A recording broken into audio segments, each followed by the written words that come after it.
Ghana, where I come from, a place to live and food to eat is something that I would never think that I would lack, because we have a very big community where we live in like big families and all those things. I grew up in a house where we're at least 11 people in a 2-bedroom house, and there was always food for somebody to eat. There was a place to stay and sleep. When I came into Reno on the 15th of August, my friends were driving me to their place, and then I realized that there were a lot of homeless people on the streets pulling the carts and moving around, and that was very surprising for me. I had never seen this like on the media or anything of that sort, so it was surprising to me that the greatest country in the world had so many homeless people.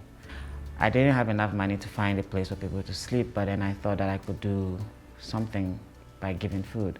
And fortunately, around that time, my roommate introduced me to burritos, and I had never eaten any burrito before. And when I found it, I was completely amazed. And so I decided that I wanted to spend $20 a week buying food and handing them out. So I went to Roberto's, and with $20, I got just 4 burritos. And within a few meters from Roberto's, I handed out all the burritos, and the first guy I met was panhandling, and when I gave him the burritos, he was so excited. He said that he had always wanted to take burritos from Roberto's, and he was so grateful, and the feeling was so nice. But then I also felt a little bit of sadness because I only had 4 of them, and that's when I thought to maybe cook it with myself with the same amount of money and probably get more burritos out of it. So luckily, my roommate had a recipe, and I took the recipe, kind of added some Ghanaian spices to it and flavor to it to change it, and yeah, made the burritos. So it was this Saturday morning. I was trying to sleep in, and then I received a call from Blaze, and he's like, Humphrey, do you know how to roll burritos? And I'm like, no, I don't know, but I know someone who can do the burritos. And so I first got started with the Reno Burrito project in April of 2020. Blaze and Humphrey, 2 of my friends, had asked if I knew how to roll a burrito, and because I have experience working at Laughing Planet, I came and helped them, and that's kind of how it got started. So the Reno Burrito project did not have a name. It was just a simple idea.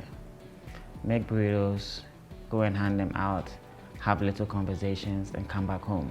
It was interesting. My landlord, who lives like right close to us, didn't know about it, and then one day saw Humphrey and I and Christina rolling the cart out to go hand out burritos, and he was so amazed and so excited. And it was also very interesting because at that time we were contributing the money. I was using my money, and sometimes it was difficult finding like the budget to do that, and it really came at a very nice time, and my landlord started paying for all the burritos that we're making for like almost a month or so, which was like a savior for me. And so he told me of a friend called Nico from our town, Reno, and Biggest Little Streets, who's a reporter about the story, and he came and interviewed me, and we had an interview, and he wrote the story and published it. And then there was so much support from the community. And I remember that Nico came in and asked, there was like, hey, you have to open like a Facebook and an Instagram like right now, come up with a name. And I was like, be the change, and he was like, no, that's too cliche. And we just, like in the moment, we just came up with the Reno Burrito project, and that's how the name started. When the publication came out, one day I decided to share it with some people in my department because I didn't know whether I was doing something illegal. So I sent it to the secretary or something. I don't know exactly who. And I was like, hey, I'm doing this, and this article was published, and I'm grateful for like being part of this school. I just wanted to let you guys know that this is what is happening. And when she read it, she was excited, and then she posted it in like a lot of group emails. And it went also to the ecology department, and that's where Stephanie, Katie, Danny, and some group of people were like excited and decided to come and help. The first time I volunteered, it was kind of smaller than it is now. So we kind of came, and Blaze gave us a little bit of an introduction, and then we went out and handed out stuff. And at the end, we had a meeting and kind of discussed where we wanted the project to go. And that's when I started the Instagram page because they wanted to kind of expand a little bit. So one of the hashtags we use and one of the things that we use is houseless, not homeless. And I think this is a common saying everywhere. Home is where the heart is. And interacting with this community and seeing the friendship and the kindness that goes about them, the community that they have, you can see that they do feel a certain sense of home every single day. Personally, I think that the Reno Burrito project has helped me to build more empathy. And I think it's just helped me to see things in a different perspective. I think a lot of times when we think about lower socioeconomic classes or the homeless, we think of like bad people, we think of drug addicts, and I don't know, like these people are so kind and you hear their stories and it's moving. And so one of the things that we at the Reno Burrito Project do is that when we go to hand out the burritos, we first ask, would you like a burrito? And when they say yes, we hand out some water if they want it also. And then we have a conversation with them. These conversations can last from a minute to an hour. And this is just to like make them feel more at home,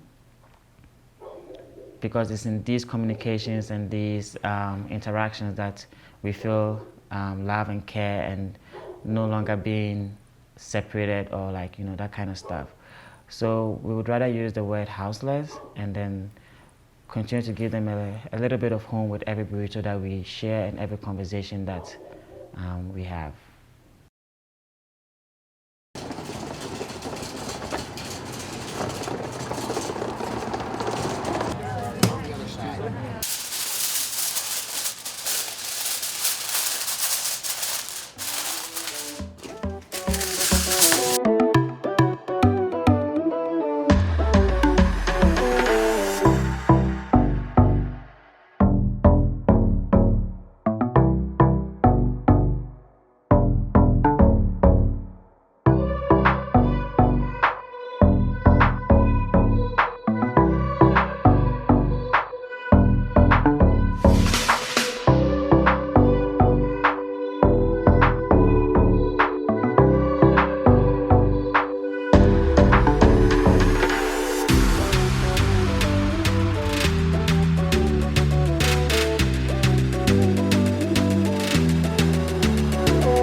So I'll be graduating this summer 2021, and recently has been a very difficult question for me because before I didn't mind where I was, whether I moved back to Ghana or got a job here in the US to get more experience, or in Europe, wherever. But now I'm beginning to really enjoy the community, and the Reno Burrito project is getting very close to my heart. So hopefully I'm going to apply for jobs because for my program we have the option to have a 1-year work experience or to 3-year work experience so that we'll be able to have more experience with the science-related subjects that we are doing. So I'm hoping to get that, and I'm also hoping to get that within Reno so that I can continue this project, because we are hoping that maybe in the next 6 months or a year we will be able to get this into a non-profit so that it can also continue. We are still building systems in place so that we'll be able to, so that anybody can take over it in case I'm no also around. So it's a very, very tricky situation for me right now, because I would really love to stay to be part of the growth of this, but then also understand that we have to create the systems where if I am not around, it will still go on and the spirit and the idea still continues. From here, I see us becoming an NGO. Right now we're in the process of working with an NGO to get signed on with them, but I think in the future we'll be our own NGO where we'll be able to receive grants from people to just continue building our project, reaching more people. Right now we're pretty focused on downtown, but I know that there's a lot of need throughout Reno. I see us spreading to other cities, and I think one thing that Blaze definitely sees is this becoming like a shelter. So obviously that's pretty far in the future, but just becoming a shelter where people can have their own place to stay. They're not just in a big room with a lot of other people, hundreds of other people, but you know, a place for people to have like a stable living situation.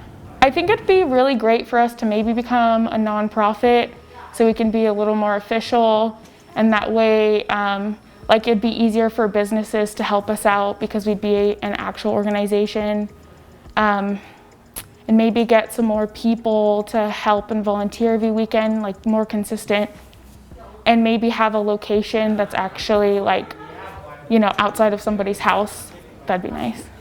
So when fall started and then we were getting into the winter, one day we were outside and one of our friends in the houseless community asked us, "Are you guys still going to show up during the winter?" And I was like, yes, because that's the mindset that I have. But then we understood that it's going to be challenging. We don't know how it's going to be.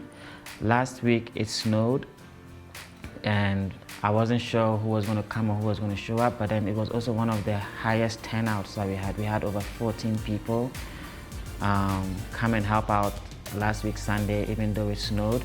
And before that, my landlord and I went around the city to see where people were gathered and staying and that kind of stuff, so that we would know where to go. And so I think that we are going to continue. It's probably going to evolve a little bit, but I think that the team and the community understand the energy and the spirit that we have, that when somebody can hold on to something that comes on consistently. Last week there was something very interesting that happened in the snow.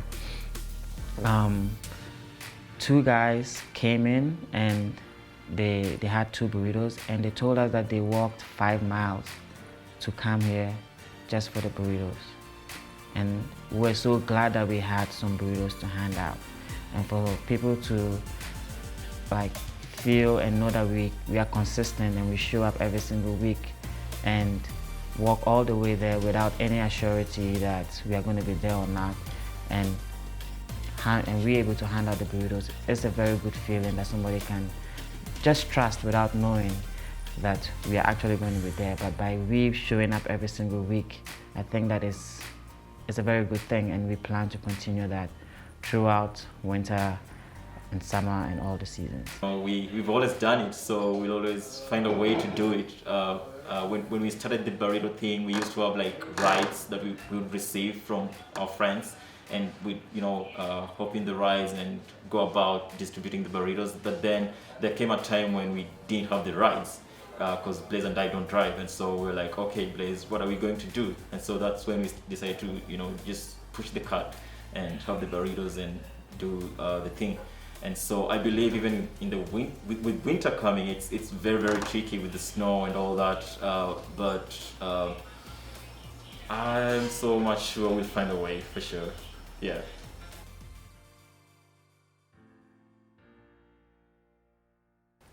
From the beginning of this journey, there's nothing I'll change about it.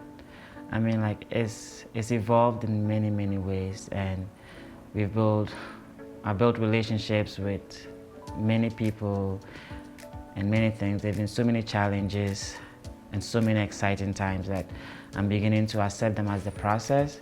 And like right now, I'm just excited about the future, to see where this goes and how this goes, and understanding that every single experience, either positive or negative, is building me, is building the Reno Burrito project to attain the highest form that it can attain.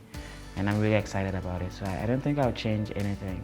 One thing I would add is the community. I don't think people realize how much of a community there is amongst the houseless people. They're just so tight. Like, they just talk about everything and they have each other's backs.